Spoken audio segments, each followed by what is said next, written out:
অনেকেই আসলে ভাবেন যাদের দীর্ঘমেয়াদী ঘাড়ের ব্যথা রয়েছে তারা অনেকেই ভাবেন যে আমার ঘাড়ের ব্যথা হচ্ছে তো আমাকে মনে হয় অপারেশনের মানে মুখোমুখি হতে হবে। এই ধারণাটি আসলে কতটুকু সত্য? ধন্যবাদ আপনাকে। আসলে আমরা এই ঘাড়, কোমর, এই যে স্পাইনের যে প্রবলেমগুলো সাধারণত বেশি হয়, এক্ষেত্রে দেখা যায় যে পেইনটা রেডিয়েট করে যখন হাতের দিকে আসে ঘাড় থেকে, হাতটা ঝিনঝিন হচ্ছে, অবশ অবশ মনে হচ্ছে, অনেক সময় হাতটা দুর্বল হয়ে যায়, প্যারালাইসিসের মতো হয়ে যায়। তো এইসব ক্ষেত্রে স্বাভাবিকভাবেই সাধারণ মানুষের অপারেশনের একটা চিন্তা মাথায় আসতে পারে। তবে আমরা যেটা ক্যাটাগরাইজ করে বলি যে 80 থেকে 90% এই ধরনের মাসকুলোস্কেলেটাল প্রবলেমে অপারেশন ছাড়াই ভালো হওয়া যায়।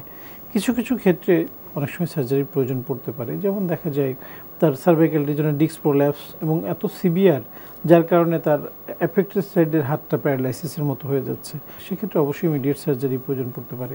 অনেক সময় স্পাইনের টিবি হতে পারে বা তার ঘাড়ের অংশে টিউমার হতে পারে, সেটা অবশ্যই অপারেশন করে রিমুভ করতে হবে। অনেক সময় কিছু রোড ট্রাফিক অ্যাক্সিডেন্ট থাকে, স্পাইনাল কর্ডে ইনজুরি হতে পারে, সেক্ষেত্রে অবশ্যই অপারেশনের প্রয়োজন পড়তে পারে। একটা হুইপ্লাশ ইনজুরি নামে একটা ইনজুরি আছে, যেমন আমরা গাড়িতে বসে আছি, হঠাৎ করে জোরে একটা ব্রেক হলো, একটা ইনস্ট্যান্ট আমার ঘাড়ের যে মুভমেন্টটা হলো, এইখান থেকে আমাদের একটা সমস্যা তৈরি হয়।